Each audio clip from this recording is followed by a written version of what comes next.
ખબર નથી કે માતા તરીકે મારી જ નજરમાં આ કાર્યક્રમમાં ભાગ લેવાય કે ના લેવાય. વાસ્તવમાં હું એક પણ સંતાનની માતા નથી અને છતાંય આ આખી દુનિયા મને મધર ટેરેસાના નામથી ઓળખે છે.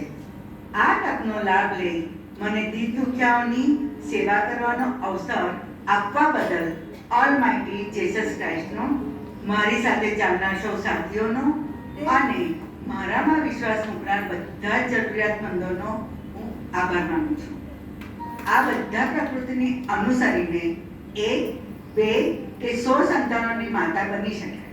જ્યારે હું વિશ્વભરના તમામ માટે જીભ પર આવતા એક જ સંબોધનથી બધાની મધર ટેરેસા બની ગઈ. એટલે જ મને મળેલ નોબેલ પ્રાઇઝમાં શ્રેયના અધિકારી માતા તરીકે મારી નજરમાં હું નહીં